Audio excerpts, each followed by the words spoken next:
네, 이번 주말 굵직한 외교 일정들이 기다리고 있습니다. 한미일 안보실장 회의가 미국에서 열리고 같은 시기 중국에서는 한중 외교장관 회담이 열리는데요. 동시다발적으로 펼쳐지는 외교전의 의미, 외교부에 출입하는 서혜림 기자와 함께 알아보겠습니다.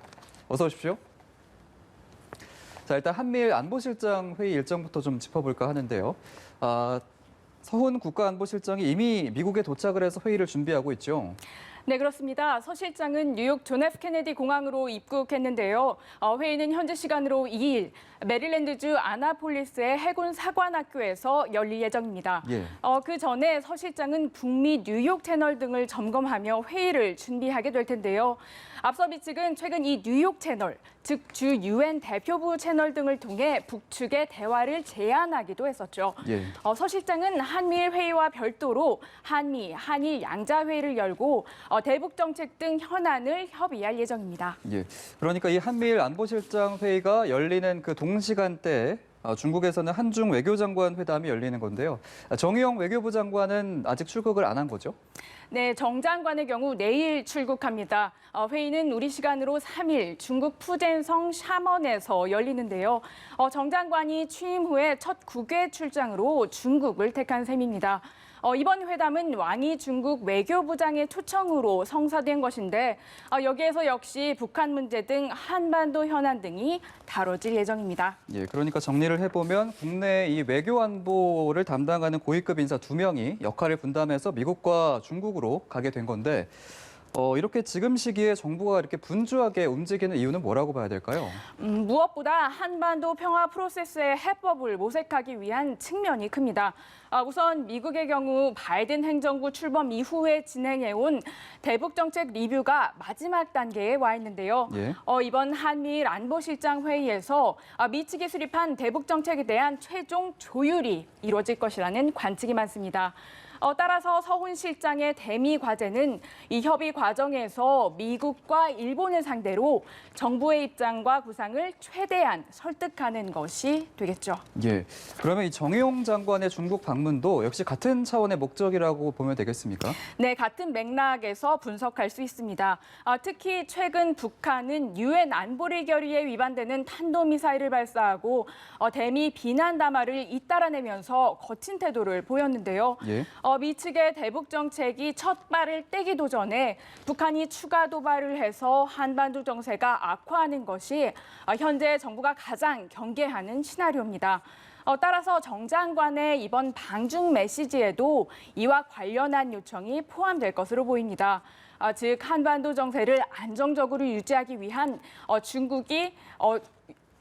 위해서 중국이 북한에 대한 역할을 해달라고 요청할 수도 있다는 겁니다. 예.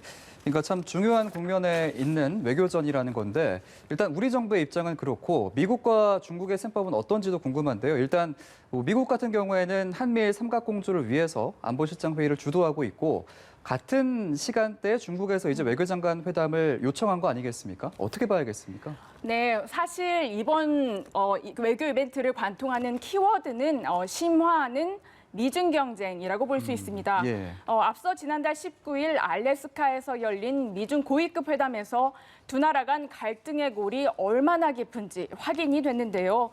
바이든 정부에서도 미국의 대중 압박은 계속될 것이라는 점을 분명히 보여주는 계기였죠. 예.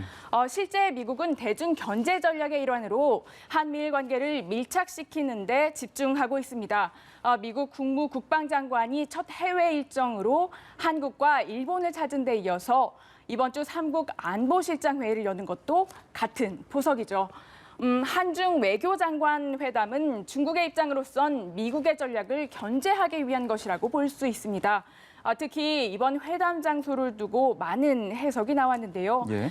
대만과 지리적으로 가까운 샤먼을 장소로 택한 것을 놓고 중국이 대만의 민주주의를 약화시키고 있다. 이렇게 비판을 해온 미국을 겨냥한 게 아니냐 이런 분석이 제기됐었죠. 예. 이에 대해 우리 외교부는 회담 시기는 우연히 겹친 것이고 장소 선정 역시 방역을 고려한 것이라고 설명하고 있습니다. 예. 결국 관건은 이런 미중 갈등의 구도 속에서 우리가 얼마나 능동적으로 외교전을 펼칠 수 있느냐라는 건데 사실 이런 상황에서 대북 정책에 어떤 해법을 도출할 수 있겠느냐라는 고민도 분명히 깊을 것 같아요. 좀 어떻게 봐야 되겠습니까?